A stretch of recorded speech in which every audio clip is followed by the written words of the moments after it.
sí, sí.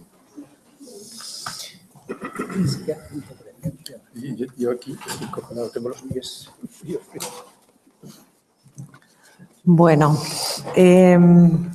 me parece que la mayoría de los que estáis aquí estuvisteis por la mañana también, con lo cual es innecesario volver a presentar a las personas que me rodean. Yo creo que podríamos empezar el debate, si os parece, con una frase que dijo José Juste en su intervención, que de alguna manera con el trabajo de Tom Skip se vio implícito y de la que ha hablado, un concepto del que ha hablado José Jiménez, y a partir de ahí os dejo las riendas a vosotros. José, hablabas de que vivimos una época medieval de información y hablabas de que Internet provoca una lectura fragmentaria. De la misma manera, tú has hablado de la época digital y cómo eso afecta a la recepción que tenemos y a la concepción del arte. Bueno, a partir de aquí, ¿qué sugerís? Por alusiones. Cuando dijo eso esta mañana era de día y ahora está siendo de noche, ¿no? Y lo digo esto porque resulta fundamental y esencial entender los dos tipos de lectura a los que me quería referir esta mañana. Cuando alguien va a traducir un texto y cuando alguien va a leer realmente un texto, lo que hace es, como he dicho esta mañana, traductio y no traslatio, porque es una acción y una energía de coger el texto entre las manos y supone una lectura en la que lo que hace el lector es iluminar el texto, es decir, aclararlo, una lectura profunda, una lectura, como he apuntado esta mañana, que es una lectura de rumiante, como una vaca. Lo rumia, va de atrás adelante, como hace la vaca, ¿verdad? Y se para, y vuelve otra vez, y vuelve hacia allá. Y es lo que llamamos la lectura intensiva. Y eso solo, por retomar un poquito lo que ha dicho José esta tarde, se consigue con una formación y una alfabetización crucial e importante, que es intentar ir más allá de la lectura comprensiva y llegar a la lectura interpretativa. Es decir, que cuando se lea casa no se lea C-A-S-A, sino que al leer casa el lector tenga la imagen mental de lo que el autor ha querido decir en ese texto y por lo tanto ilumine el texto para llegar a una correcta interpretación. De ahí que dijera esta mañana que no puede haber traducción sin una interpretación exhaustiva del texto. Y esa interpretación implica inexorablemente la lectura intensiva, es decir, dar luz tú al texto. Y no lo que ocurre cuando ese texto está en pantalla. Cuando ese texto está en pantalla es lo de esta tarde. Es decir, la única luz que hay en la sala es la de la pantalla. Y el texto ilumina al lector, hasta tal punto que el recorrido de lectura está hiperpensado, y utilizo bien la palabra hiperpensado porque no es un texto, es un hipertexto. Es decir, está lleno de nudos, de enlaces, donde tú cliqueas. Y ese cliqueo impide inexorablemente lo que supone la lectura lineal de un texto. Vas saltando de hipervínculo a hipervínculo, como una ardilla que va buscando en los árboles su comida, lo que podríamos llamar la lectura extensiva. Lees un montón de vínculos, pero no terminas ningún texto. Lees fragmentos de texto. Y ahí tú no estás iluminando el texto, sino que el texto te ilumina a ti. Hasta tal punto que estás predispuesto a recorrer, y está todo pensado, en el caso de los videojuegos, por ejemplo, todos los recorridos de lectura están pensados en función de la arquitectura de hipervínculos que se haya hecho. Y esto es fundamental, y algunos artistas lo han explotado hasta la saciedad en las narrativas aumentadas. Pero frente a estos dos tipos de lectura, pues eso, la lectura intensiva y la lectura extensiva, yo no quiero decir que en ningún momento que la lectura sea mejor la lectura intensiva que la lectura extensiva. Las dos son fundamentales. De hecho, en traducción trabajamos con las dos. Bueno, trabajamos con una tercera, que sería una lectura selectiva. La lectura selectiva, por seguir con la metáfora de la imagen de la alimentación, ya que estamos alimentando el alma, cuando leemos, pues aquí estamos, he dicho antes la vaca y ahora la ardilla para extensiva, pues la lectura tercera es la lectura selectiva, que allí es el león en busca de su gacela. Bueno, perdón, el león no. Hay que ser políticamente correctos y biológicamente científicos. Quien caza son las leonas, los leones no hacen nada. Entonces, la leona cazando a la gacela. Y cuando la leona caza a la gacela, sabe perfectamente a la que busca, ¿no? Esa lectura selectiva es la que hacemos nosotros los traductores cuando vamos a los diccionarios a buscar el término exacto que queremos encontrar. Y desechamos todos los demás. Esta se hacía antes en papel, ¿verdad? Y se hacía, y nos enseñaban a manejar el diccionario y a coger el diccionario. Hoy a un adolescente le dice, busca el diccionario. ¿Qué? ¿Qué dices, buscar el diccionario? Yo tengo internet y tengo el DRAE en línea, el diccionario de la Real Academia Española. Solo tengo que componer el texto y ya me lo busca él. Es decir, ya no hay leonas, ya no hay lectura selectiva, sino que la máquina lo hace por ti y mucho más rápido que tú. Entonces, esos tres tipos de lectura son lecturas, en nuestra profesión de traducción e interpretación, lecturas que llamamos ergativas, de ergón, es decir, que las necesitamos para trabajar. Jamás podemos empezar a traducir algo ni a tener ningún encargo sin esos tres tipos de lectura. ¿Qué ocurre? Que cuando una de ellas prevalece, hasta ahora en la formación académica se suponía que prevalecía la lectura intensiva, es decir, la lectura de estudio. Si alguien hace una carrera es porque es estudiante y entonces estudia, y al estudiar lo que hace es leer todo. Y desgraciadamente ahora en las humanidades tenemos que poner en los planes de estudio lecturas obligatorias para que tengan... Oye, que esto es que te lo tienes que leer. Ah, pero tengo que leerlo, sí. Hemos llegado al colmo de la formación de ratón, de cliqueo, luego leo, que es lo que tienen un poco los adolescentes y la gente que vive y ha nacido en la era digital, que creen eso, que cliqueo, luego leo. Es decir, he ido de película en película y he leído todo. No, no has hecho una lectura intensiva. No has cultivado tu sentido crítico. Es cierto que con la lectura extensiva poco importa el recorrido, podrías llegar a una lectura intensiva, pero eso supone una pedagogía por parte del docente incalculable y que no se hace, ni en primaria, ni en secundaria, y mucho menos en la universidad. Si en la universidad hasta ponemos a algunos docentes la bibliografía con los PDFs ya, para que solo tienen que cliquear y bajárselo. Cuando eso era impensable en la universidad. La universidad, cuando nosotros estábamos en la era analógica, era el ratoneo de biblioteca. Tenías que ir a la biblioteca a buscar las fuentes bibliográficas. Ahora las fuentes bibliográficas vienen dadas. Pues aún así no se lee. Duermen en el sueño de los justos del disco duro en el que se ha bajado el alumno el PDF. Entonces, esto, claro, entraña dificultades. Yo no, insisto, no estoy ni a favor ni en contra. Quiero decir que simplemente es una constatación de una realidad. Hay tres tipos de lectura en la era digital y esos tres tipos de lectura deberían cultivarse para realmente, pues, formar lectores críticos. Lectores críticos que después, a la hora de enfrentarse ante un texto o ante una imagen, porque estamos en un ciclo dedicado a este código semiótico, que es la representación visual, que esa imagen sepan leerla, sepan situarla, contextualizarla, comprender que lo que tienen ahí delante es falso, no es la realidad, es una representación.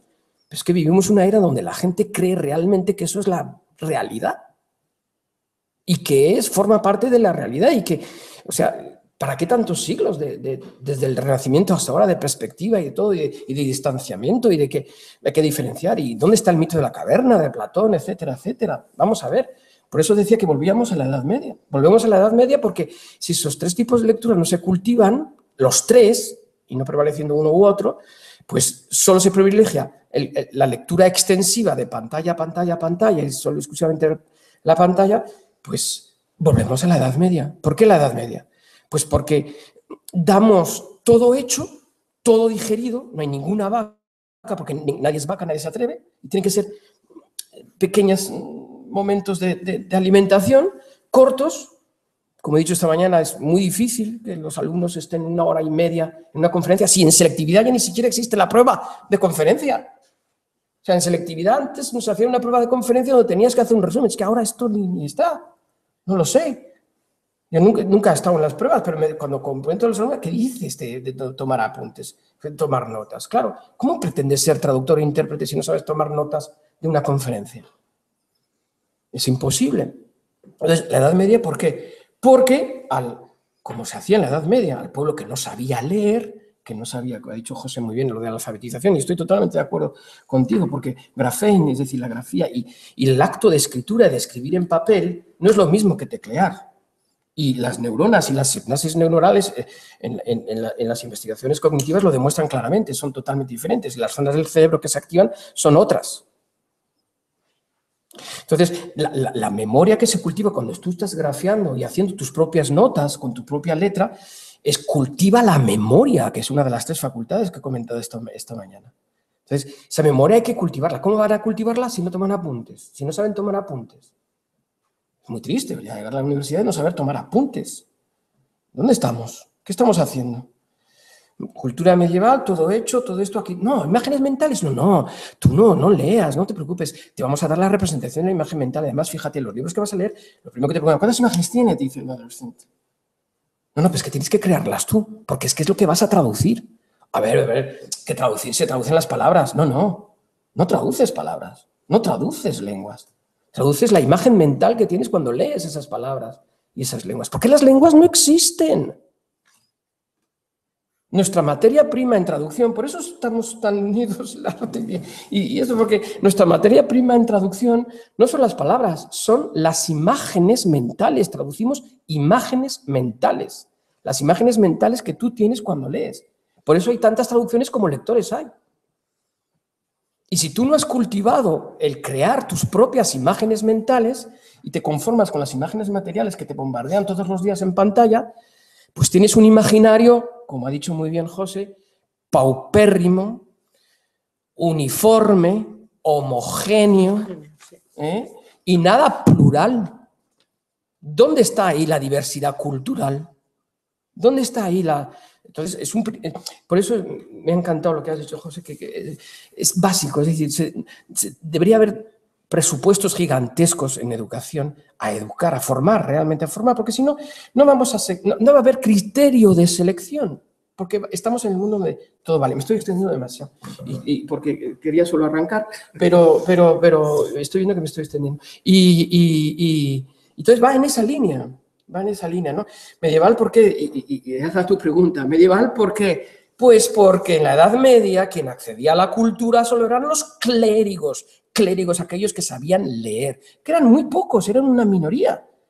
El pueblo no sabía leer, entonces como no sabe leer, vamos a ponerles imágenes materiales. Vamos a esculpirlas en las portadas. Vamos a esculpirlas por todas partes. Y además vamos a poner color, pero a todo, por todas partes. Colores por todas partes. ¿Cuántos de los estudiantes que están en bachillerato tienen una idea de que las catedrales románicas eran a todo color? Si cuando van a verlo, ven lo que ven ahora, que no hay color. En la restauración, claro, ahí me estoy metiendo en harinas movedizas, ¿no? ¿Cómo restauramos? Es decir, ¿qué criterio de selección si no hay una historiografía y una genealogía de por qué eso es así y por qué se hace ese gesto y por qué se representa así y por qué? El por qué. Estamos demasiado en el qué. Y el gran problema de esta sociedad contemporánea en la que vivimos es que nadie se cuestiona el por qué. Y Derrida decía que si j'avais à définir... Si j'avais à définir la déconstruction, Dieu m'en garde. Si tuviera que definir la deconstrucción, Dios me guarde, ¿no? No recuerdo si decía Dios o no, pero en fin, creo, diría eso, es averiguar, no es desconstruir, es decir, la deconstrucción no es el Fernández la tortilla deconstruida y tal, y hago parties, no. La deconstrucción, que es una pésima traducción de deconstrucción, no sé por qué no se tradujo por desconstrucción. No, es que hay que diferenciar. ¿Puedo decirte algo sobre eso? Sí, porque ahí estaría muy bien. Porque porque Derrida inventa la palabra. Inventa la palabra como otras que inventó también en su filosofía. Y ahí está la dificultad de traducir Derrida. Pero déjame decir simplemente eso y ahora vas, José. El porqué de las cosas, es decir, averiguar el porqué de esas estructuras sedimentadas que mandabas hasta ahora están fundamentadas así. ¿Y por qué no plantearlas de otra forma? El porqué, el averiguar, perdón. No, es por alusiones también, como se ha dicho. Quiero que hable Tom, porque yo ya he hablado mucho esta tarde, pero has tocado un punto que me interesa. El término de construcción. ¿Por qué? ¿Y qué sentido tiene que de construcción en francés se traduzca en español, castellano, de construcción? Fíjense que el prefijo de es un prefijo privativo en francés, pero que en español el prefijo privativo o desconstructivo es des. Y como estoy en Santiago de Compostela, fue motivo de una conversación muy sostenida entre José Ángel Valente, un gran amigo y el grandísimo poeta, por lo demás gallego, que todos ustedes conocen. Y claro, Valente, que aparte de ser poeta, era traductor profesional en la UNESCO, decía, pero no tiene sentido, tendríamos que decir desconstrucción. Yo he escrito sobre ello y utilizo siempre el término desconstrucción. ¿Por qué ha pasado esto? Derrida en francés escribe correctamente. ¿Pero qué pasó? Que adquirió una gran notoriedad pública en Estados Unidos. A partir de ahí, lo que se lee no es deconstrucción en francés, sino deconstruction. Y eso se ha generalizado. En América Latina, los países que tienen como lengua la misma, el español, el castellano, hacen lo mismo. Y en España, por supuesto, también. Y cuando lo planteas, te miran con cara rara, como diciendo, ¿pero qué más da si lo que ha escrito Derrida es deconstrucción? Pues bueno, lo que hay que hacer es justamente en la línea de no traslación, sino traducción, en la línea de un trabajo interpretativo con el lenguaje, lo que hay que hacer es poner bien en castellano la fórmula que creo que inventó Derrida. Entonces, yo les recomiendo que escriban siempre desconstrucción. Y ya, ahora Tom. Gracias. Yo quería hacerle una pregunta a Tom. Es un poco envenenada. José Jiménez nos dijo que los artistas tenían una gran responsabilidad. Él apeló a la responsabilidad de los artistas y decía que había que debían ellos reivindicar su soledad, su coherencia y su intransigencia tanto ética como estética. Como artista plástico, ¿en qué lugar te pones en todo esto? Bueno, sí, estoy de acuerdo que hay que tener una coherencia, porque de pocas cosas podrás agarrarte. Entonces, pues tienes que agarrarte a algo para seguir creando, ¿no?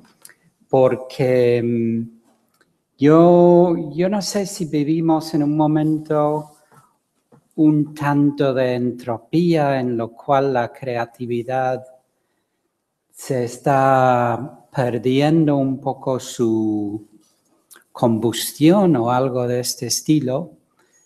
No estoy en absoluto diciendo, pero yo lo mantengo. No. Estoy como intentando pensar como en voz alta de impresiones que tengo, ¿no? Y me parece que se está produciendo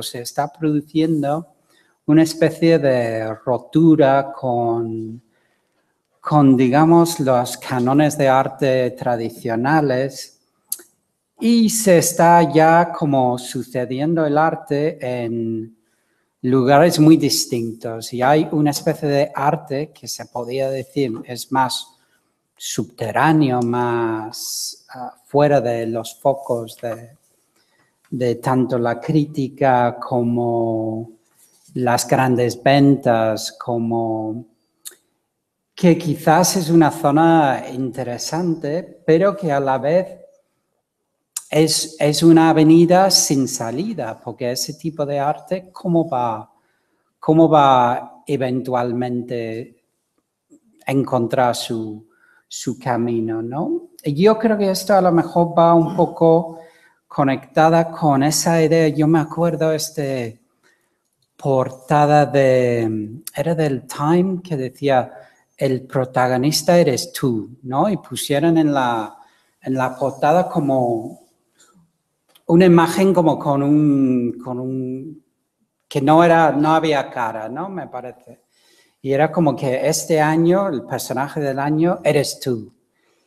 Y entonces yo creo que esa sensación actual de que somos nosotros y es nuestra capacidad creativa de expresión y que de alguna forma cada uno de nosotros nos queremos expresarnos de alguna forma artísticamente, o tenemos ya tantas maneras de hacerlo, y también evidentemente con estos medios que nunca hemos tenido antes, ¿no? de expresión y de comunicación.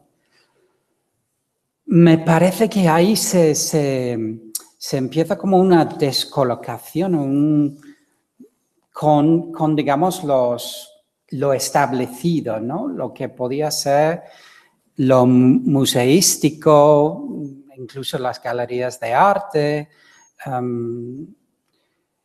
Y entonces se empieza a producir otra cosa que es más centrado en la persona. Pero como os digo, yo estoy un poco como pensando en alto cosas que tengo esta sensación, no es necesariamente como apocalíptico, que el arte deja de existir. Pero sí que pienso que el arte establecido ya cumple un papel un poco innecesario, hasta cierto punto. Y que hay otra cosa que estamos valorando más hoy día, que es algo más personal e individual en cada uno de nosotros. ¿Cómo se puede desarrollar esto en un futuro? Yo no tengo ni idea, pero parece que es un camino un poco imparable. Y entonces yo no sé hasta qué, quizás eso es el motivo de que ya hay tanta espectacularidad en los museos, ¿no? Y en las manifestaciones del arte, porque hay que atrapar el interés de gente que ya han pedido ese interés, porque ya el paradigma se cambia de una cosa como más en común o no, más de una relación del artista con el museo y la institución, y ya el paradigma ha cambiado a una cosa más quizás individual de cada persona. Pero como os digo, no es ni una teoría que he leído ni nada de esto, son como pensamientos míos que para nada sé si tengo ninguna razón ni motivo para decirlo. Pero también, claro, dentro de esta misma cosa que estoy intentando describir, aunque malamente, también veo que hay como una especie de, también el aparato crítico, también por la situación en la que se encuentran los medios de prensa, también desvanece tanto su espacio como su capacidad de llegar a todas estas manifestaciones y reflejarlos o captarlos y que luego sean leídos, ¿no? Es como que hay una sobresaturación en todos los sentidos, que ya no se llega a poder hacer crítica de tanta cosa que se está produciendo. Y también muchos sitios de todo tipo se han notado la dificultad de tener públicos, ¿no? Que llegar al público y tener los públicos. Esto es también una especie de crisis que se está viendo como generalizado, ¿no? Bueno, no puedo decir más que he dicho como... Una curiosidad, como has mencionado Time, Sí. ¿Sabes quién parece que ha elegido Time como hombre del año? No. Este año, dices. Lo leí ayer, espero que sea verdad. ¿Sabéis alguno? Pues ayer leí que eligen este año a Donald Trump. Ah. Así estamos. Entonces la pregunta no sé si hay un futuro para el arte. Yo, vamos, he intentado decir que sí, diciendo que es algo difícil, precisamente porque hay toda una serie de mecanismos que tienden pues a su disolución en el universo de la imagen masiva y repetitiva. Entonces, ¿dónde está el futuro? Pues una práctica y una institucionalización, que eso es lo más difícil. Porque la práctica, yo conozco a artistas de 20, 30, 40, 50, hasta 80 años que siguen trabajando en un intento de hacer arte a través de la diferenciación, de la individualización de la imagen contrapuesta a la imagen masiva y repetitiva. El problema es cómo se institucionaliza eso cuando los medios institucionales más poderosos van en una línea en la que el arte cada vez se equipara más a la imagen masiva, repetitiva y homogénea. Y bueno, detectar el problema es un punto para comprenderlo y para decir, es difícil, pero bueno, aunque sea difícil, no vamos a tener que decir, es imposible. Todo lo contrario. Yo creo que el impulso humano hacia la necesidad de cambiar el mundo y mejorar las cosas es central. Y creo que el arte, en todas sus manifestaciones, porque claro, hay que pensar también literatura, hay que pensar también música, hay que pensar las artes compuestas, lo que significa la dramaturgia, las artes escénicas y en todo el universo multimedia. El punto de diferenciación es ese, cuando se te hace pensar, cuando te ponen un tipo de formulación a través de una representación sensible que puede ser lingüística, visual, sonora o integrando visualización, lenguaje y sonido, entonces eso es ya multimedia, cuando te plantean construcciones, representaciones sensibles, imágenes, que se contraponen a lo que vemos todos los días. Andy Warhol decía que el gran punto de avance de la democracia americana, escribió esto, era que cuando se bebía Coca-Cola, todo el mundo bebía Coca-Cola. El presidente, Marilyn Monroe o alguien muy sencillo por la calle. Bueno, desde mi punto de vista, era una ironía.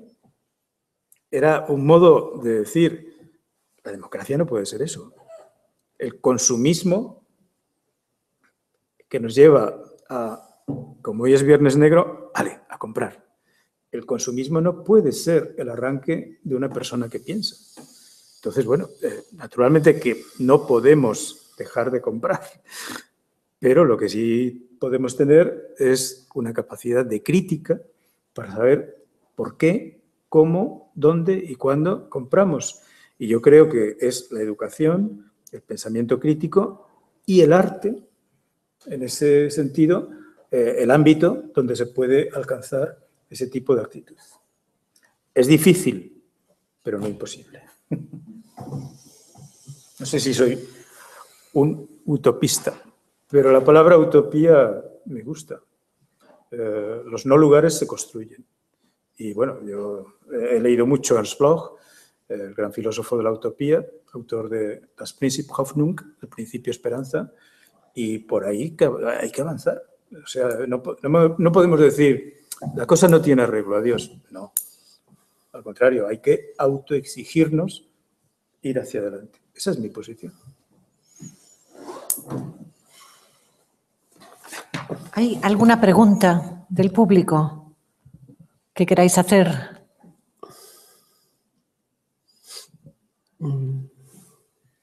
Están ya todos muy cansados.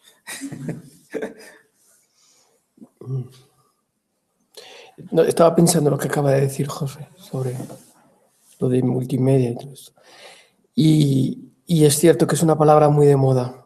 Y de hecho, hasta se venden y se construyen másteres de traducción multimedia, por lo mundo adiante, como se dice aquí en Galicia. Y se hacen ver incluso a nuestros egresados y alumnos de traducción e interpretación que el futuro evidentemente va a pasar por la pantalla, y es verdad, todo va a pasar por la pantalla. Pero yo creo que ahí hay que establecer, como los traductores somos muy tiquismiquis con las palabras, ¿no?, una diferencia entre multimedia y multimodal. Si multimedia puede circular en muchos medios, significa que la pantalla puede adoptar distintos aspectos. La pantalla del móvil, la pantalla del reloj, la pantalla de distintos soportes, quiero decir, ¿no? Distintos soportes.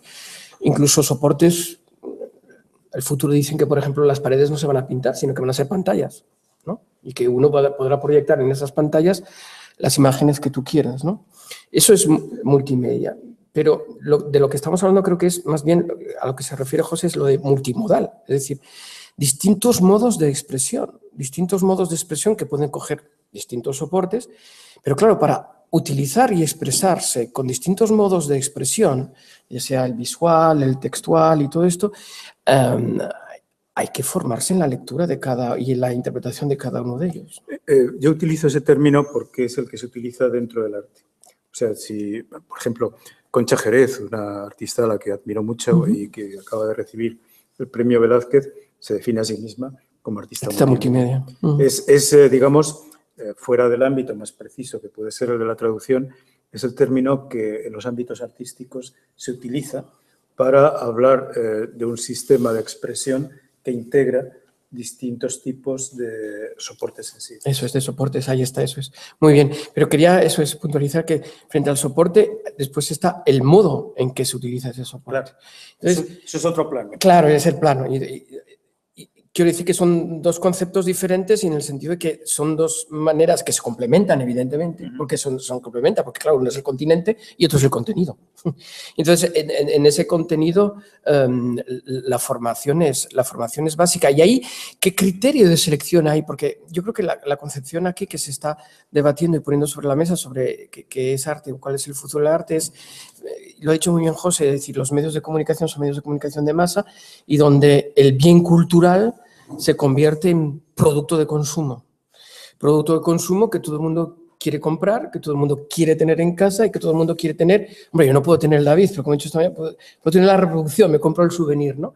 Claro, todo esto no es el texto auténtico, es una producción epitextual, porque ni siquiera es peritextual, no está al lado. Hombre, se venden al lado, ¿no? Pero te lo llevas para casa. Así que son producciones paratextuales. Es decir, todo el mundo, yo siempre pongo el ejemplo esto en clase, además de que todo el mundo sabe de qué va el Quijote. Todo el mundo sabe de qué va el Quijote. Pero ¿cuántos lo han leído? Entonces, ¿por qué todo el mundo sabe lo que va el Quijote? Porque hay una producción masiva paratextual del Quijote y de la obra del Quijote, de interpretaciones intrasistémicas e intersemióticas, de adaptaciones al cine, de cómic, de dibujos, etcétera, etcétera, ¿no? Pero, perdona, la cuestión es que yo creo que estamos hablando en este punto de cosas diferentes. Sí, claro. Porque, claro, por ejemplo, Damien Hirst también puedes llamarle multimedia. Es, para mí, ya en cambio, dificilísimo considerarlo un artista. Ya, y lo que pasa es es que hay artistas que hoy día trabajan y se llaman así. Yo soy multimedia. Entonces, lo que hay que distinguir es entre el soporte y la finalidad, telos o intención. Totalmente. Esa es la distinción en la que tú te sitúas. Pero claro, digamos, hablando de cuál es el escenario actual del arte y un poco también en la línea de lo que habría Tom, lo que es importante saber es que hay artistas que se sitúan en ese ámbito. Y eso es también una forma de dialogar con la imagen masiva, que es multimedia, pero con una intención, una finalidad, un telos, como se dice en griego, diferente. Y para mí el punto fundamental es ese, la diferencia. Una imagen que diferencia, que individualiza, que cuestiona la imagen masiva. Es ahí donde, que convierte esa expresión en original. Es ahí donde se sitúa hoy día el escenario del arte para mí. Y creo que es ahí donde podemos reconocer a los artistas que llevan esa fuerza dentro, ¿no? Esa es mi opinión, claro. Una frase que apunté que dijo usted. Le van a llevar el micrófono. Que tengo aquí una frase apuntada que dijo usted, que dice que el futuro del artista pasa por ser universal y a la vez amante de la soledad. Eso es. Es muy difícil compatibilizar las dos cosas en esta sociedad, ¿o no? Por supuesto, pero precisamente un escritor que siempre he leído con profundísima admiración, José Lezama Lima, que por la desgracia de ser cubano pues no está a la altura que se merece en consideración crítica. José Lezama Lima, el autor de Paradiso, por ejemplo, escribió que solo lo difícil es estimulante. Y para mí es verdad, lo facilito, no merece la pena. Pero voy en la línea, sobre todo, de decir que el aprendizaje de la soledad no significa tener relaciones humanas. No digo eso. Digo buscar. Yo creo que ese es el sentido en el que lo plantea Leonardo. En la actividad estrictamente artística, no dejarte llevar por lo que viene de fuera, por lo que te dicen, por lo que tú debes ser así. No. Yo estoy aquí solo frente al espejo de la representación. He aprendido a estar solo, que es lo más difícil. Y si a partir de ahí surge algo, hago obra que podemos llamar de arte.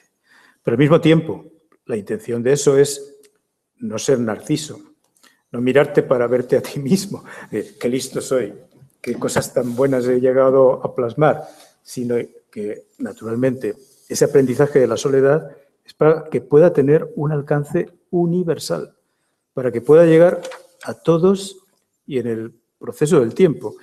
Vamos, una cosa que suelo decir luego mucho es que para mí el arte es una apuesta contra el tiempo. ¿Y qué quiere decir eso?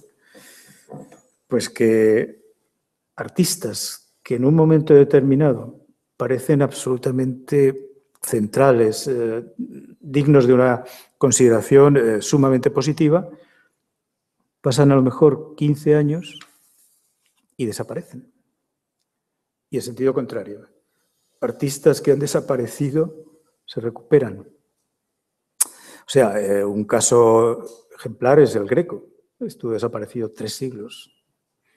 Y en otro sentido, más reciente, pues un autor que ya digo que para mí es referencial en el arte contemporáneo, que es Marcel Duchamp.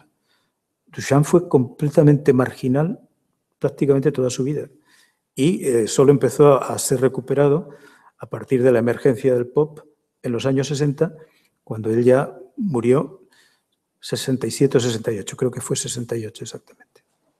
Entonces, ¿qué pasa?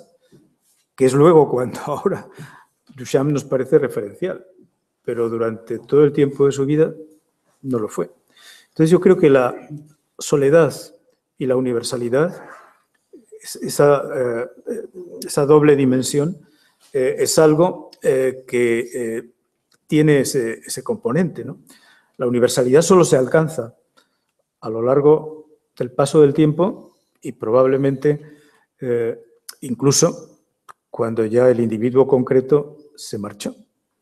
Pero si la obra permanece, ahí queda. Y si no, pues naturalmente todos los intentos de ir en esa dirección son plenamente respetables. Lo que es peor es el cinismo. Lo que es peor, digamos, es introducirse en los canales de presencia pública para alcanzar notoriedad, dinero, que te quieran, ese tipo de cosas. Eso yo creo que va en contra de lo que todavía debemos seguir llamando artista y arte. Y yo insisto, yo es que conozco a muchos artistas que van en esa dirección. Van a ser artistas para siempre, pero por lo menos en la apuesta, en el trabajo, en el modo de concebir la coherencia, y honestidad. Sí lo son. Y eso es lo que yo creo que debemos plantear ahora, en el sentido en el que las artes, yo no sabría vivir sin música, sin artes visuales, sin literatura, estoy leyendo continuamente. Entonces, por ahí, pero claro, en cuanto que veo algo que es una trampa, pues lo rechazo. Y lo digo cuando tengo que decirlo públicamente, claro. Que quede constancia. Solo quería decir una cosita, que es que en la época de Toledo, de El Greco, él siempre intentaba que le encargaran, además de la pintura que estaba haciendo, también que le encargaran el marco de la pintura, porque le pagaban más el marco que la pintura. Más el paratexto que el texto. Sí, exacto. José, esta mañana decías que una traducción era una manipulación, ¿no? Sí. Que el traductor era un intérprete y que traducir era, que lo que se traducía era el imaginario del texto, ¿no? Entonces yo te pregunto, ¿qué hacéis con los prejuicios?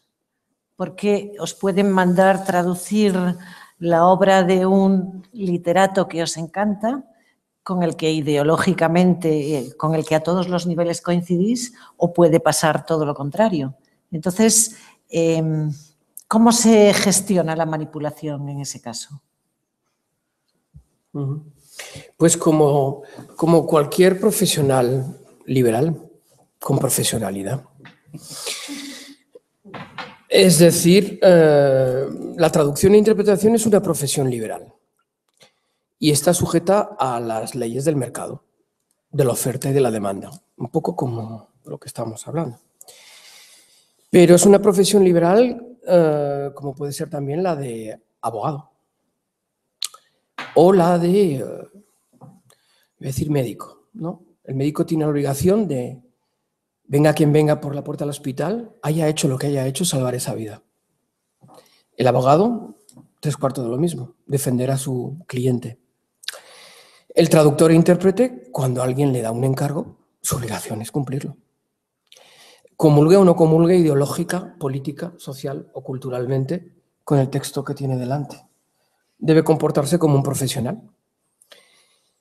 Y entonces esto es un gran dilema en las políticas de traducción, porque ahí entramos en lo que es la ética del traductor, la deontología del traductor, el deber del traductor, las obligaciones del traductor. Y con obligaciones me refiero no solo a obligaciones morales y éticas, sino también a las obligaciones fiscales y las obligaciones sociales. Un buen profesional tiene que aprender a decir no y a decir sí. Y cuándo debe decir sí y cuándo debe decir no. Claro, cuando empiezas, y nuestros egresados cuando empiezan lo que quieren decir es sí, porque tienen que vivir de la traducción. Entonces es un sí permanente. Pero claro, hay que ser consciente de que el que te ha dado el encargo, lo que llamamos en traducción el iniciador, puede coincidir con el cliente, pero a veces no. Por un lado está el cliente y por otro lado está el iniciador. Y tú tienes que ser fiel tanto al iniciador como al cliente, como al que va a pagar, como al destinatario final que todavía no está presente, que es el público al que va a leer y el lector que va a leer tu obra traducida. Por eso la noción de fidelidad no significa, todo el mundo cree que es la fidelidad al autor, ¿no? Hay dos polos, ¿no? La fidelidad o la fidelidad al destinatario. No, es una fidelidad múltiple, en el que es un juego de equilibrios permanentes, donde tú tienes que mantener tu integridad profesional y decir, bueno, hasta aquí, esto es así, pero es que esto no lo voy a traducir, porque sobre todo si esa traducción, por ejemplo, es jurada, tienes una responsabilidad legal, porque has puesto tu firma y has puesto tu sello, y entonces tú no puedes faltar a la verdad. Porque si faltas a la verdad, el juez te va a decir, oiga, ¿usted qué ha hecho aquí? ¿No? Claro, todo el mundo tiene un precio, por supuesto. Y la clave está en que hay determinadas cosas que no tienen precio. Lo que pasa es que eso es la traducción comprometida. Y hoy vivimos unos tiempos donde cualquier intento de manifestar la identidad que uno tiene o la ideología que uno tiene se pone a veces demasiado por delante antes del propio encargo del cliente. Y algunos traductores e intérpretes se convierten como, pues eso, como, no sé, como el zorro, como la escarlata, es decir, como el compromiso ideológico por antonomasia, ¿no? Y en ese sentido, pues están todas absolutamente las traducciones, que para eso es libre el traductor de hacerlo como quiera y de leerlo como quiera. Pero claro, si tú ya no eres fiel al imaginario del texto, tienes que ser consciente de que no estás siendo fiel al imaginario del texto de partida y que estás cambiando el imaginario. Y si ese imaginario lo cambias, te están pagando a lo mejor para cambiarlo, porque te están pidiendo una edición donde ese imaginario quieren que sea así. Es decir, me estoy refiriendo evidentemente implícitamente a la incluso feminización del discurso, ¿no? De textos o los cuentos tradicionales de los hermanos Grimm y todo esto, ¿no? Las adaptaciones si realmente tradujéramos los hermanos Grimm serían auténticas historias de terror, ¿no? Entonces, ¿pero por qué se hacen esas adaptaciones al público infantil? Y, ay, no, es que no. No, es que estos cuentos eran cuentos morales. Y Pegó los hacía para que realmente la niña de Caperucita pues supiera lo que les espera si sale a hacer lo que va a hacer, ¿no? No sé si... Yo quería decirte algo. Has dicho que un traductor tiene que saber también cuando dice sí o no. Para mí eso es importante. Totalmente. Porque tú traducirías Mein Kampf de Hitler. Es el ejemplo que yo tengo. Pues no, ya sé que todos tenéis ese ejemplo y no solo ese, sino muchos otros más. Claro, bueno. Claro. Forman parte de los textos de la historia de la humanidad. Ya, pero... Y como textos de la historia de la humanidad, si tú tienes un encargo que te lo paga y buscas a un profesional que lo haga, esto es como todo en la vida. Es como todo en la vida. O sea, no hay límites a la creación. Hay límites en la creación, hay límites éticos, hay límites... es como si, por ejemplo, las obras de Sade no se volviesen a traducir. Es muy diferente, perdón. No, por supuesto. Bueno, es diferente, pero es diferente, pero hay escenas de Sade. Hay escenas. Pero bueno. No, yo a Sade lo he leído mucho. Sí, pero... Y te debo decir que hay un trasfondo filosófico de pensamiento muy importante en su obra y está en estos momentos ubicado, vamos, ya nadie le puede en estos momentos... Forma parte del canon.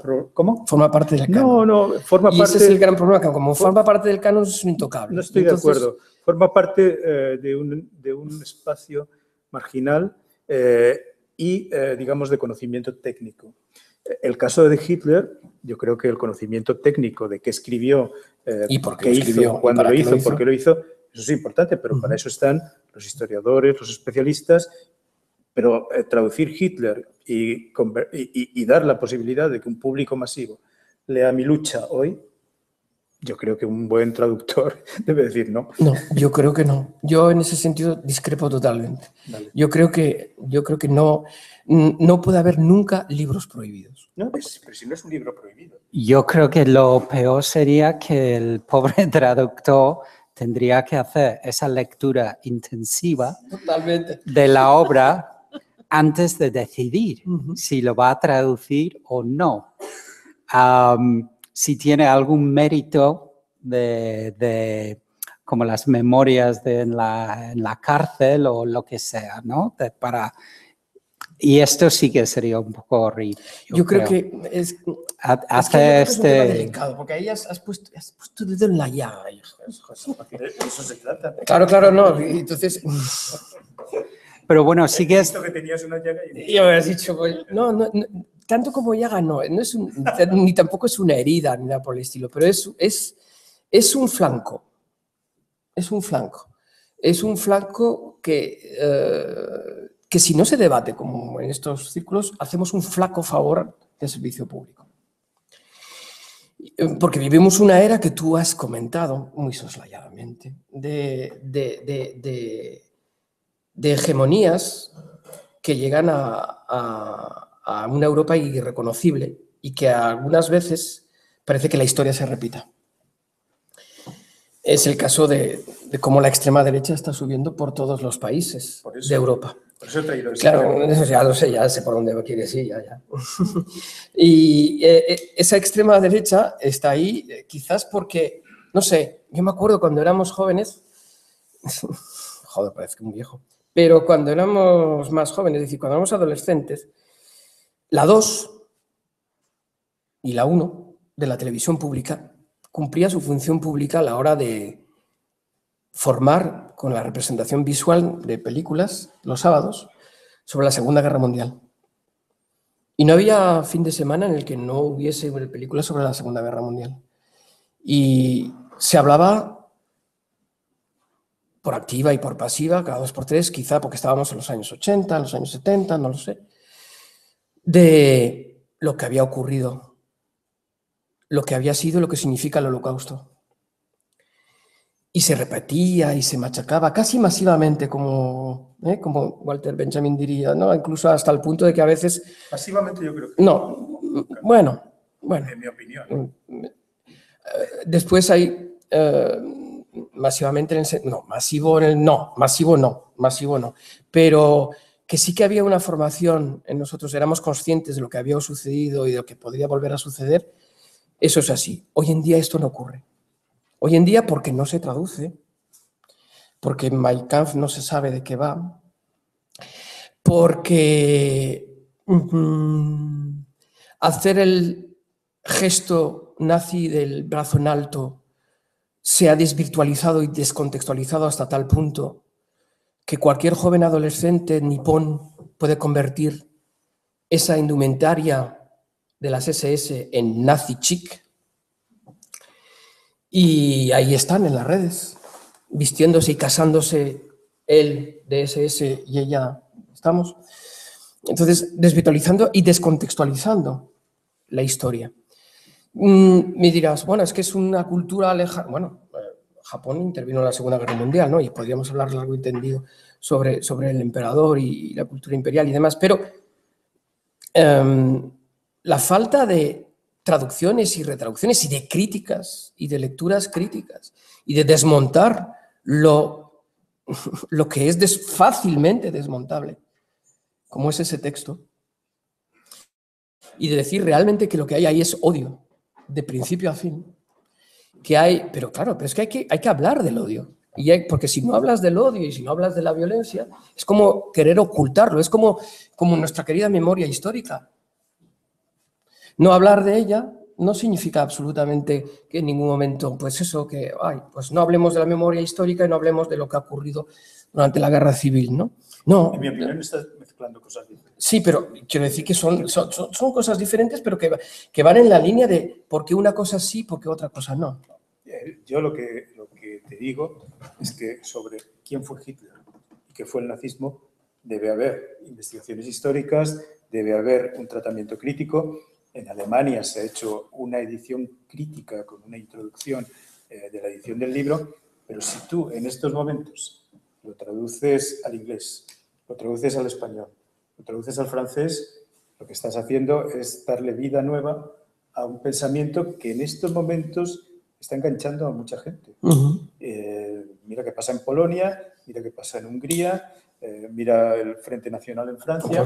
Entonces, yo creo que hay un traductor que tenga unos principios morales determinados dirá, bueno, yo no quiero traducir ese libro. O sea, por eso te decía que yo me parece que cuando tú decías un traductor debe decidir sí o no, pues eso implica también qué cosas vas a traducir. Y claro, hay cosas que yo creo que moralmente hay que decir que no. La moral... Eso no significa prohibir. No. Es otra cosa. Pero siempre habrá alguien que... para lo que... Tenemos ahí una pregunta.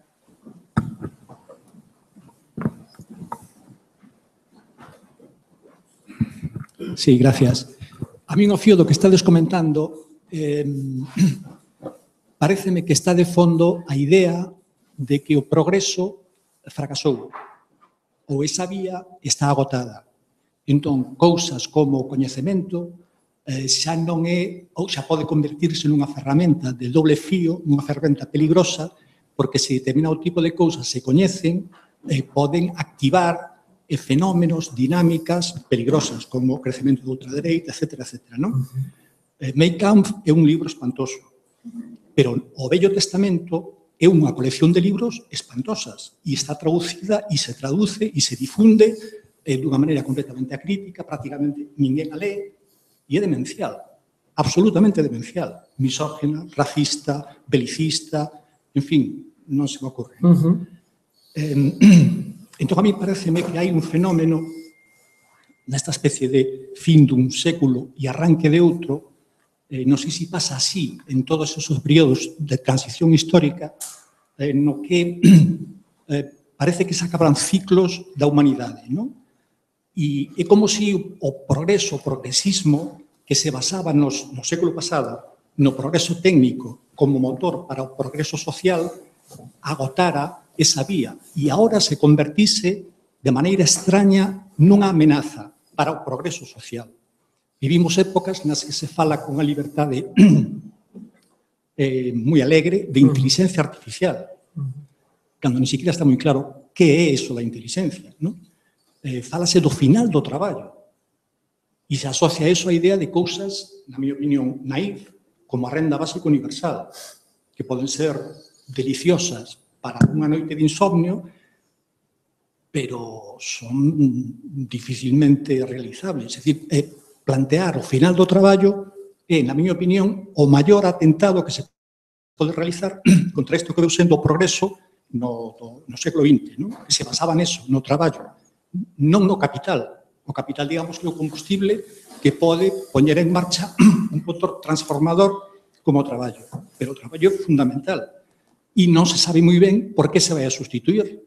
Claro, o capitalismo conseguiu esa obra maravillosa de superar a loita de clases e prescindir dos produtores, da man de obra das persoas que teñen que manipular os medios de produción para generar un produto e logo consumirse. E convirte, por un arte demasiado extraño, a todas esas persoas en consumidores voraces dos seus produtos, non? E utiliza para iso a técnica absolutamente sofisticada, que neste outro plano está tamén condicionando todo relacionado coa arte. A mí agora me gustado plantear varias cousas, pero claro, son tantas que non nos daría tempo, non? En relación cos procesos de traducción, a mí se me hubiera gustado escoitar algo relacionado con enfrentarse a unha traducción é un proceso que se pode, no que se desenvolve unha metodoloxía de traballo e se resolve, digamos, a grandes rasgos o problema con esa metodoloxía, non? Que comentabas usted. Pero o proceso de creación é diferente. Na miña opinión, o proceso de creación se pode abordar por dúas vías. Unha, partindo da idea que podría ser un punto de partida similar ao dunha persoa que se plantea traducir algo porque necesita documentación, material previo, etcétera, criterios de realización, e o outro é ir ao encontro da idea, que eu creo que é o que planteaba José Jiménez con esa suxerencia de o artista máis ben recuído, reflexivo, non esclavizado pola moda do momento, en fin, precariedade. Porque a esa imaxe, ca que eu estou de acordo, hai que contrapoñer o espectáculo Damien Hirst facturando cifras descomunales, mentras un informe reciente da Universidade de Granada aportaba o dato de alrededor do 80% no Estado español das persoas que se dedican a algún tipo de vida artística non chega ao salario mínimo interprofesional. Conozco ese informe, sí. Isidro López Aparicio y una mujer lo han hecho, sí. Sí. Ben, eu creo que son dúas imaxes demoledoras e moi ilustrativas do momento no que estamos vivindo, non? Pero yo mantengo la idea de que frente al espectáculo hay que apostar por ese riesgo y que es lo que para mí constituye realmente la mejor figura del artista y del trabajo artístico. Lo que sí que quería decir es que, desde luego, el labor de un traductor sí que este es un labor solitario, que por excelencia, ¿no? Yo que también soy traductor y tengo bastantes amigos del medio, esto es una cosa con lo que lo que vive el traductor con esta especie de aislamiento un poco, de que está... Y también es un poco ingrato, también, hasta cierto punto, porque como el único interlocutor, normalmente para muchos traductores, es una voz al otro lado de un teléfono, que es el editor o la persona que ha encargado la traducción, pues hay poca intercambio en esa... Digamos, el traductor se tiene que organizarse y hacer el trabajo con coherencia, si es un buen traductor, pero es un pelín ingrato porque también, porque siempre es como dijo José, que es siempre para ayer. Esto lo escucharás en quejas de todos los traductores, que hay demasiada prisa, porque normalmente cuando el traductor ya recibe el texto para traducir, es la última persona de toda la cadena que recibe el texto y ya todo se ha retrasado, pero no se quiere cambiar realmente la fecha de publicación. Y entonces eso deja el traductor con un margen de tiempo muchas veces ridículo, en lo cual efectivamente el traductor tiene el poder de decir sí o no a esa traducción, pero normalmente lo quiere intentar hacer lo mejor que puede, ¿no? Pero desde luego se quejaría, yo creo que de modo generalizado los traductores, de falta de tiempo para hacer su trabajo, falta de reconocimiento de ese trabajo, estoy plenamente seguro. Del aislamiento, un poco se quejaría también, yo creo, que por la vida solitaria que hay que llevar siendo traductor, de solo tener esa voz al otro lado del teléfono. Y también la falta de correctores, que digamos que todo el peso de la traducción ya depende del traductor. Es decir, nadie lo va a leer, salvo si tienes un autor que tiene mucho interés en ver lo que se ha traducido. Las editoriales, para reducir gastos, pues muchas veces se están eliminando la figura del corrector de pruebas. Y esto es una tragedia para el traductor, porque quiere decir que si sale la traducción con algún error que es natural y humano, que en un texto con esas prisas se cometen errores, pues es tremendo que luego las quejas se van a llegar al traductor y no tiene ninguna defensa. Que debería, evidentemente, siempre haber esa figura del corrector que lee el texto. Entonces, por eso es una gozada a veces que hay autores que se implican muchísimo en las traducciones de su obra. Y entonces ellos mismos quieren hablar con sus traductores. Y no es, aunque puede parecer, por ejemplo, puede el traductor hacer una cosa que es como traducir una hoja para un autor, ¿no? Y el autor luego les tiene a lo mejor una hora por teléfono queriendo explicar cosas en el texto. Evidentemente, si el traductor cobre sus 20 euros o vamos a poner por esa hoja o algo así, pues ya no le compensa estar al teléfono una hora. Pero ya casi te da gusto que hay una persona tan implicada y tan preocupada que el texto va a salir según quiere y tiene esa atención al detalle que al final tampoco lo sientes como un aprovechamiento de tu tiempo.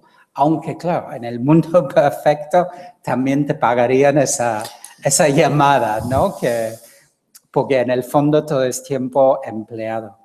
De falta de reconocimiento, yo tengo una anécdota que me acuerdo perfectamente. El libro era Los últimos días de Karl Kraus, ¿no?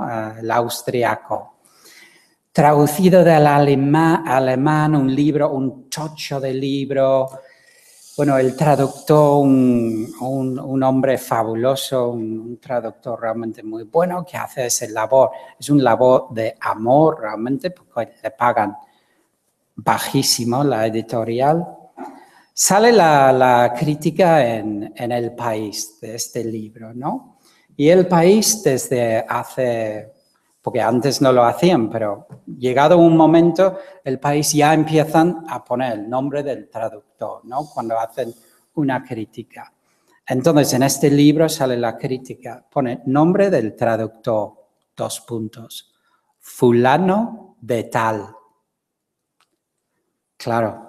El redactor puso fulano de tal y salió publicado en El País fulano de tal. Bueno, erratas como esas hay un montón. Y eso me parece la perfecta reconocimiento que recibe el traductor, ¿no? De parte del País, ¿no? De hacer una crítica del libro, pues el traductor es fulano de tal. En lo que decía el que acaba de preguntarnos sobre la actividad mecánica y todo esto, hay ciertos mecanismos en los procesos de traducción que sí, que se automatizan, ¿no? Desde la búsqueda documental y terminológica, y hoy con las tecnologías digitales son cada vez más rápidas y se hacen. Pero el acto de traducción, sea cual sea el tipo de texto, es siempre una recreación. Siempre. Una obra nueva, totalmente. Un texto nuevo. Y de hecho, por eso muchos consideramos que los traductores no somos los huéspedes del anfitrión autor, sino segundos autores. Hasta tal punto que deberíamos aparecer en la portada de los libros y no en la página de derechos, escondiditos, cuando consigues un copyright o porque vas a cobrar por tu texto, ¿vale? Porque has tenido un contrato editorial y entonces sí. No, el traductor es un segundo autor y como segundo autor, ¿por qué? Porque se responsabiliza de la obra. Como ha dicho muy bien Tom, es un acto de soledad. Es un acto de soledad. Es cierto que en los procesos mecánicos y de proceso es un trabajo en grupo, porque somos un eslabón de la cadena comunicativa y por lo tanto te tienes que comunicar con todos y no solo por teléfono, sino también por correo electrónico y demás, ¿no? Para pues, que te den pues, desde la terminología de la casa hasta la documentación, todo, absolutamente todo lo que se ha escrito, el estilo, todo, porque... Pero después, como he dicho muy bien Tom, en la lectura intensiva estás tú solo con el texto. Y eso es una actividad creadora. Nosotros le decimos recreadora, porque para muchos dicen, no, pero el texto ya existía. No, el texto ya existe. Ese texto con el que hemos partido, nosotros en traducción jamás lo llamamos original. Eso de decir texto original y traducción, no. Un texto jamás es original.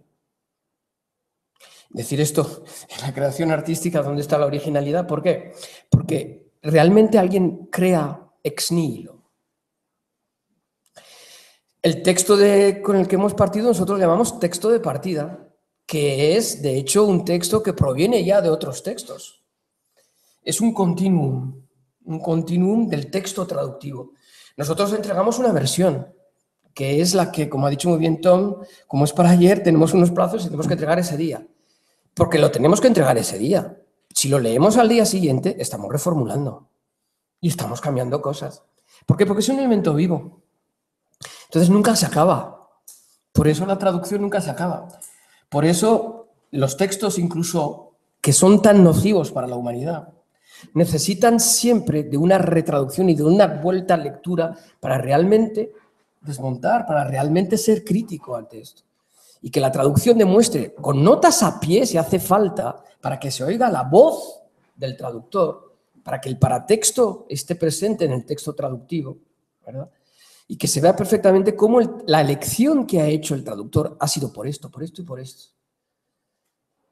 ¿No? Entonces, la voz del traductor, es decir, las notas a pie, las ediciones críticas de las traducciones, no es un fracaso del traductor, sino que muchas veces es un enriquecimiento textual. De hecho, Cátedra, cuando publican los clásicos, los llena de notas a pie. Los clásicos son traducciones de una lengua que estaba en un estado determinado en el siglo XV, XVI.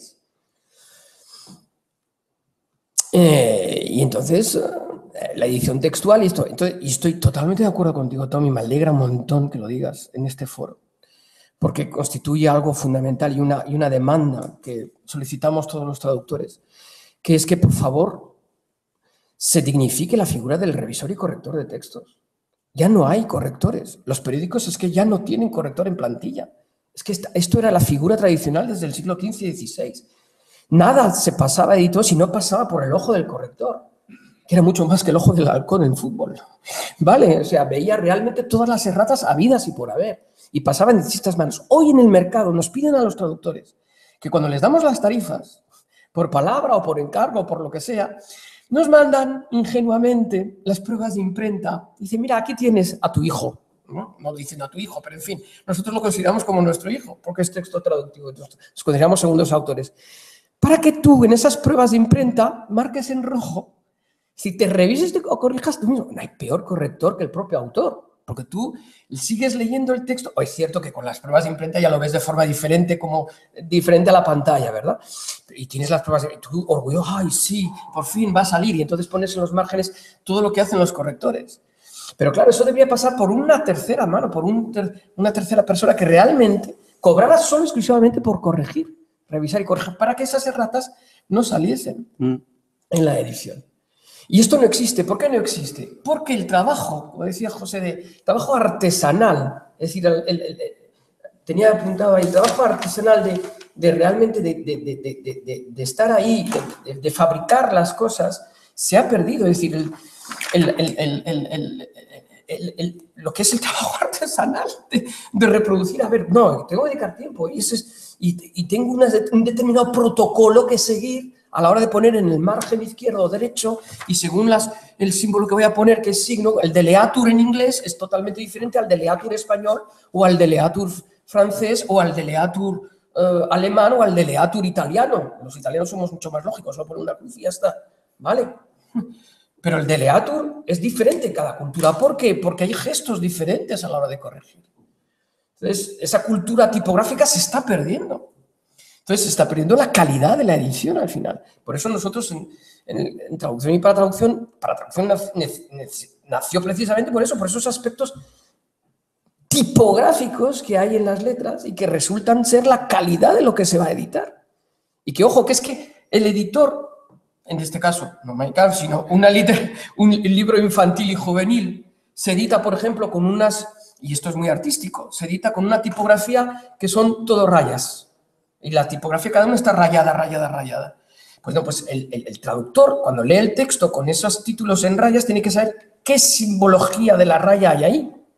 Si la raya que hay ahí es una raya lúdica y festiva, del niño que está aprendiendo a jugar, a construir la casa, en mi bosque, ¿verdad? Entonces es una raya lúdica y festiva y educativa y pedagógica, porque esas rayas pues construyen después las letras, y entonces tiene que decirle al editor, cuando ve las pruebas de imprenta, oye, mira, que es que el título que acabas de poner lo has puesto en redondo. Tiene que ir en rayas. ¿Por qué? Porque yo en la lectura he visto perfectamente cómo las rayas tienen una connotación simbólica, es decir, es un peritexto icónico y tiene una connotación simbólica en todo el libro. Y eso lo quiero trasladar porque soy el segundo autor de ese libro. ¿Vale? Otra cosa es la raya diabólica que puede haber en el pijama de rayas. ¿Por qué el pijama de rayas se editó en todas las lenguas y en todas las traducciones con las cubiertas, con las rayas azules y blancas? Porque estamos ante una raya diabólica que es la simbología propia que los nazis utilizaron, pero que existe desde la Edad Media. El tejido de rayas se daba al que estaba fuera del orden social, empezando por los judíos a terminar por las prostitutas. Que después lo han utilizado los nazis, vale, de acuerdo, pero no es propio de los nazis. Es como la esvástica, tampoco es un símbolo del nazi. Es un símbolo tradicional y cosmológico que existe desde hace siglos, antes de que los nazis reinterpretaran unívocamente un símbolo. Pero claro, tú lo ves ahora y si no hay genealogía, no hay comprensión y no hay interpretación. Entonces, ¿el traductor qué es? Es lo que ha dicho, y por eso me encantó la intervención de esta mañana de Tom, porque es lo que hemos visto en el vídeo. Además, él mantenía el ritmo en cada uno de ellos, de los vídeos y tal. Es decir, es la traducción total. No se te puede escapar ningún detalle. Si no se nos puede escapar ningún detalle paratextual, y nos tenemos que ocupar del texto y también del paratexto, traducción y paratraducción. Y la imagen, hoy en día, es que es el medio de comunicación por antonomasia. Es que no hay libro en que no vaya a tener una imagen, por mucho que sea todo texto el libro. La portada va a tener una imagen. Narices, consúltame a mí, que he traducido el libro y te voy a decir si esa cubierta pega o no con el imaginario del texto. No, es que a mí me interesa como editor porque quiero vender. Ah, es que quieres vender solo. Ah, vale, de acuerdo. No quieres trasladar, traducir en portada la esencia del libro. Ah, vale, de acuerdo. Porque quien paga manda, claro. ¿Eh? Claro, claro. Totalmente, evidentemente. Todo eso se ha perdido. Nosotros en la Universidad de Vigo tenemos una asignatura que creamos en la licenciatura que se llamaba Ortotipografía para traducir, que era, y ahora se llama Revisión y Corrección de Textos, porque cada vez más el mercado nos pide que nuestros egresados sepan revisar y corregir textos. Bueno, pues yo soy el docente encargado de esa materia y dedico todos los 10 primeros minutos de cada clase a presentar una tipografía. Y a presentar esa tipografía con la historia de esa tipografía, dónde nació, por qué nació, es decir, quién, qué, cuándo, cómo, dónde, por qué y para qué se creó esa tipografía. Entonces los alumnos tienen una visión histórica de dónde nació, cuándo nació, cómo nació, y a partir de ahí, ya sé cuál es el valor simbólico de utilizar Times, de utilizar Comic Sans, ¿vale? O de utilizar cualquier otra, ¿vale? Y ese valor simbólico es el que hay que transmitir. Y entonces es muy importante. Sí, perdón, ya veo que tenemos que terminar. Bueno, si no queda ninguna pregunta pendiente, veo que los temas dan para muchísimo, pero bueno, creo que tenemos que dejarlo por hoy. Infinitas gracias a Tom, a José y a José. Ha sido desde luego un placer y bueno, que nos veamos en la próxima jornada de arte, efectivamente. Puntos suspensivos. Y nada, pues buenas noches y muchas gracias. Gracias a vosotros.